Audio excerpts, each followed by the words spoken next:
Kita lihat dalam Alkitab di dalam 2 Raja-Raja pasal 5. 2 Raja-Raja pasal 5. Ayatnya yang pertama sampai ayatnya yang ke-14, ayat 1 sampai ayat 14. Kalau sudah dapat, kita akan baca secara bergantian. Naaman disembuhkan. 2, 3. Naaman, panglima Raja Aram, ada seorang pandang di hadapan tuannya dan sangat disayangi, sebab oleh dia Tuhan telah memberikan kemenangan kepada Aram. Tetapi orang itu seorang pahlawan tentara sakit kusta. Orang-orang pernah keluar bergerombolan dan membawa tertawan seorang anak perempuan dari negeri Israel. Ia menjadi pelayan pada istri Naaman. Terima kasih. Sekian bacaan firman Tuhan. Saya mengambil kesimpulan sebuah renungan khotbah kita di sepanjang bulan ini yang berbicara tentang mujizat. Salah satu hal di mana terjadi mujizat adalah ketaatan. Ketaatan ini adalah sangat esensi, sangat penting sekali. Kalau saya mulai baca, menganalisa khotbah tentang di dalam Yohanes pasal 2 tentang air menjadi anggur, itu juga karena ketaatan pelayan-pelayan. Coba pelayan-pelayan tidak taat, tidak mengikuti apa kata Yesus, karena sesuatu yang tidak masuk akal, gitu kan?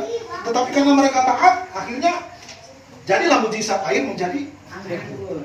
Kemudian dalam Lukas pasal 17 tentang 10 orang kusta, itu juga berbicara ketaatan. Waktu mereka bertemu dengan Yesus minta tolong, berteriak, Yesus, Guru kasihanilah kami. Lalu Yesus berkata, apa yang kamu kehendaki? Tahirkanlah kami. Yesus bilang, pergilah, perlihatkanlah kepada imam-imam. Sementara mereka di perjalanan, mereka menjadi tahir. Coba mereka tidak tahan, atau mungkin mereka beralasan, kenapa tidak sembuhkan sekarang? Gitu kan? Mungkin bisa saja mereka berkata, kenapa tidak sekarang? Kenapa kami harus jalan? Tapi karena ketaatan mereka, maka terjadilah yang namanya kesembuhan. Kemudian waktu Yesus memberi makan 5.000 orang di dalam Matius pasal 5 kalau tidak salah, waktu Yesus menyuruh murid-murid, ambillah 5 roti dan 2 ekor ikan. Secara logika, murid-murid berpikir ini tidak masuk akal. Ini jumlah 5.000 orang, laki-laki ditambah perempuan, mungkin ada anak-anak yang diperhitungkan 15.000 paling sedikit orang. Masa harus diberi makan dengan 5 roti dan 2 ekor? Tidak masuk akal kan? Mungkin murid-murid akan berpikir, Tuhan Yesus ini tidak masuk akal. Tetapi karena mereka taat kepada perintah Yesus, mereka melakukan walaupun di luar logika, maka terjadilah mujizat. Amin.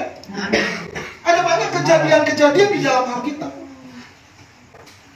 Banyak mujizat-mujizat yang terjadi di dalam Alkitab itu karena ketaatan.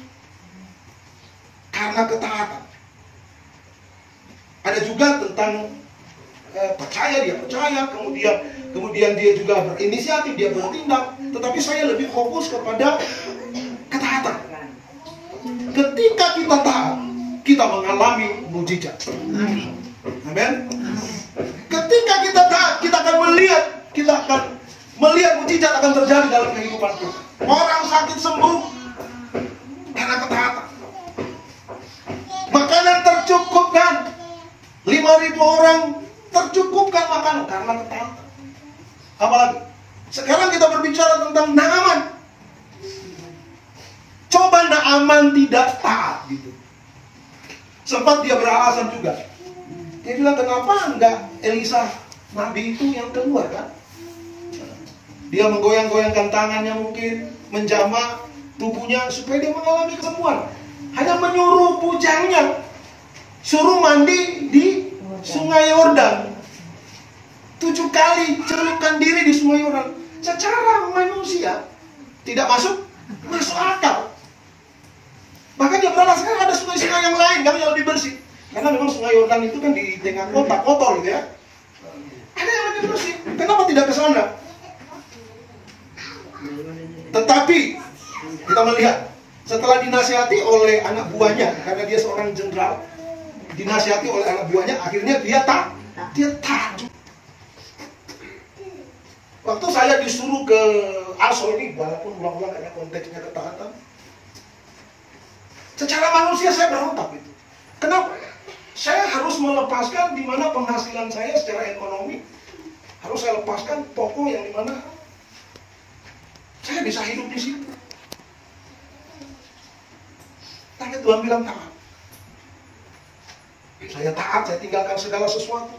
Saya tidak lagi seperti istri Lot, balik ke belakang, lihat lagi, kembali lagi, karena di sana ada barang-barang, ada lemari-lemari kaca dan lain-lain semua. Saya tinggalkan, biarkan saja, langsung ke sana.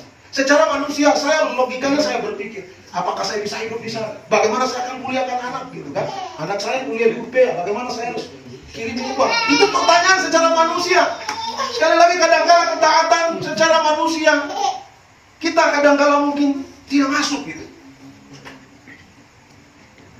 Tidak masuk. Secara logika, secara manusia kita tidak bisa. Kadang bertentangan dengan keinginan kita, tapi saya belajar untuk taat. Dan saya bersyukur sampai hari ini Tuhan terus menolong kami. Tuhan terus memelihara kami, Tuhan terus menjaga kami. Satu poin adalah ketaatan. Sekali lagi, kadang ketaatan itu memang menyakitkan.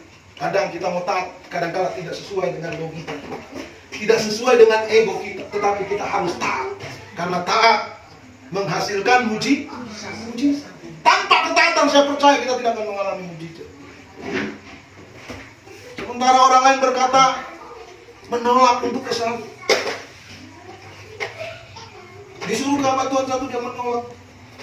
Sekarang banyak hamba Tuhan itu tidak suka mau ke desa ya. Tidak suka pedalaman.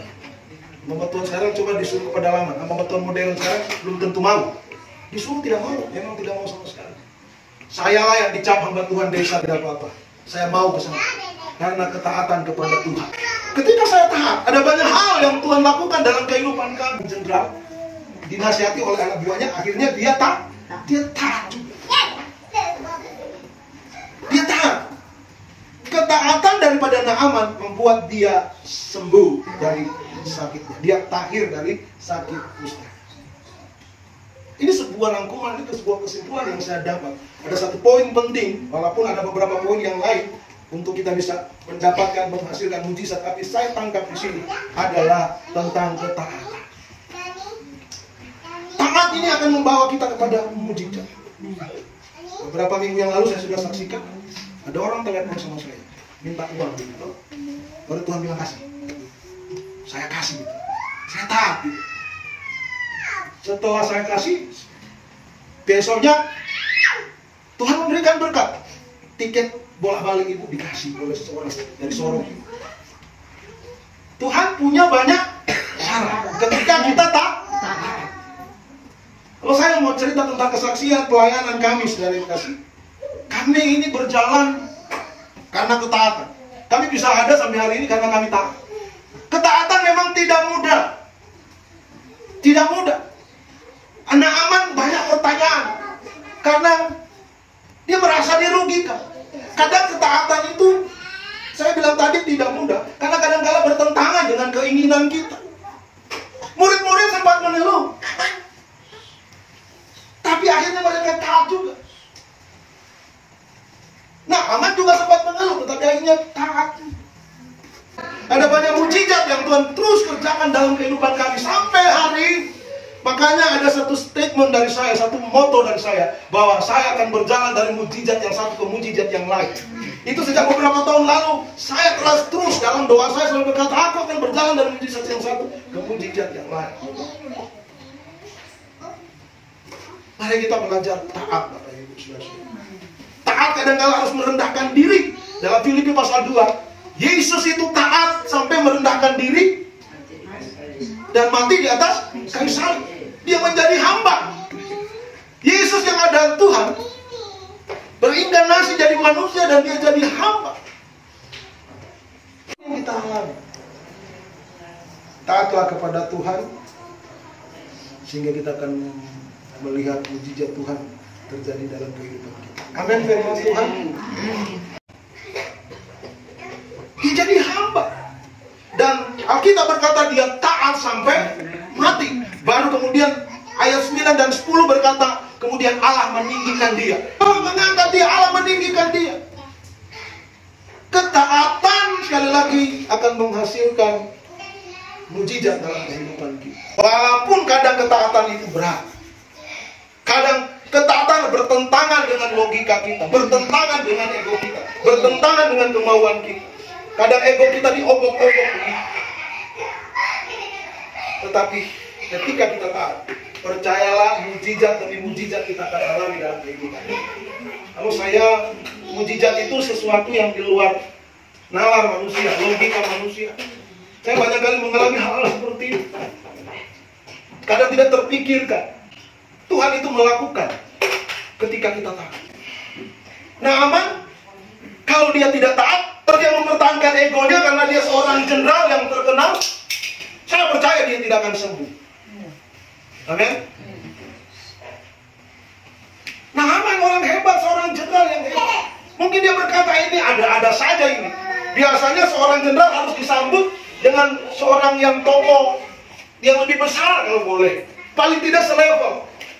Tetapi Naaman hanya disambut oleh pembantunya Elisa. Secara egosentris mungkin Naaman akan berkata ini tidak sopan ini nabi ini.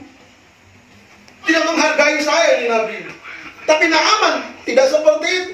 Naaman melakukan bahkan atas dasar nasihat bawahannya. Coba. Biasanya kan kalau orang sudah di atas tidak mau dinasihati bawahan gitu ya. Orang kalau sudah di atas, wah kalau mau dinasihati berontak dia punya ego gitu. Betul enggak? Ya orang kalau sudah di atas, wah sudah di atas angin, coba dinasihati, wah berontak. Tapi Naaman dia merendahkan hatinya, taat.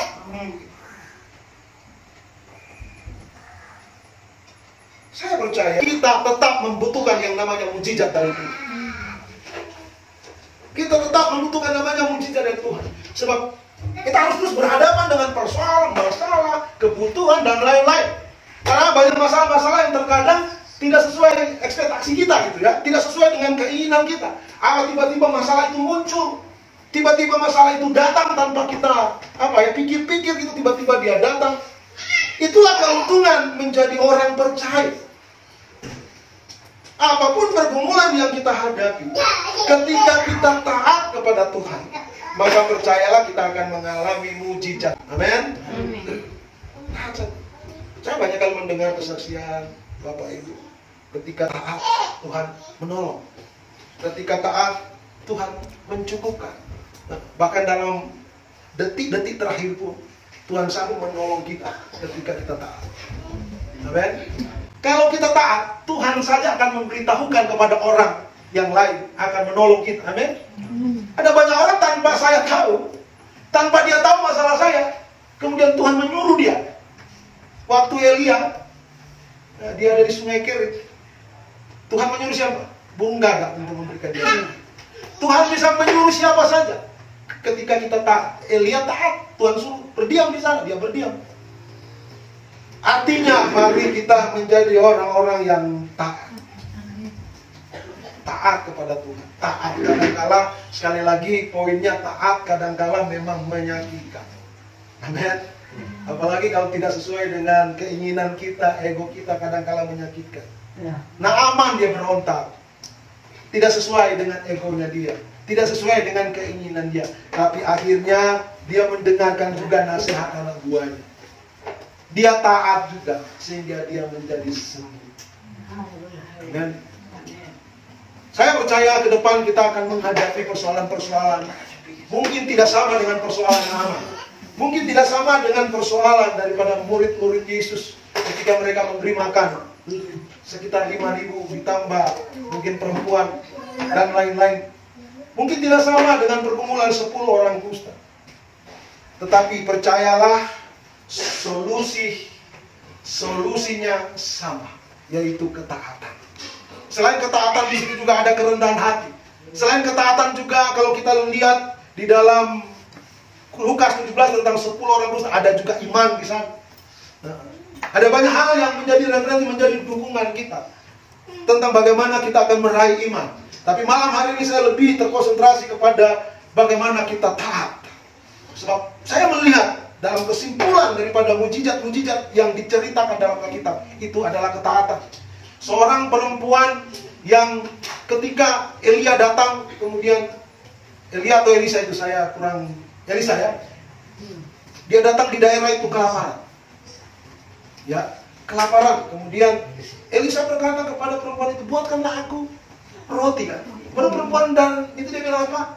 Saya memang punya roti tetapi hanya cukup makan hari ini saja. Aku dengan anak, nanti setelah itu aku mati. Gitu. Tetapi Elia bilang buatkan saja.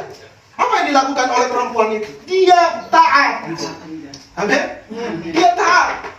Ketika dia taat, maka terjadi namanya mujizat. Mereka mengumpulkan buli-buli, menuangkan minyak yang sisa, kemudian terus minyak itu dituangkan terus penuh sampai semua buli-buli itu penuh dan buli-buli itu bisa diperluangkan, jual minyaknya untuk kehidupan mereka selama musim kemarau, orang-orang pada kelaparan. Saya yakin dan percaya bahwa ketika kita taat kepada Tuhan, maka kita akan melihat mujizat. Taat saja. Taat itu banyak hal. Taat berdoa, taat beribadah, apa lagi? Kadang-kadang kan waktu kita tersita gitu ya. Oh, mau beribadah, saya ada pekerjaan, saya ada kesibukan, tapi kita tetap taat kepada Tuhan untuk cari Dia. Taat apa lagi? Banyak hal yang harus kita lakukan dalam hal ketaatan. Ketika kita taat, kita akan melihat bahwa mujizat akan terjadi dalam kehidupan kita. Sakit kita disembuhkan. Amin. Taat saja kepada Tuhan. Jangan terlalu banyak bermain logikanya. Kami mengalami mujizat tentang sakit juga itu sudah banyak kali. Satu hal saya taat aja kepada Tuhan. Saya bilang, Tuhan, Engkau Allah yang luar biasa. Engkau Allah sanggup menyembuhkanku, Engkau sanggup menolongku, maka itu terjadi. Amin. Amin firman Tuhan, mari kita berdoa.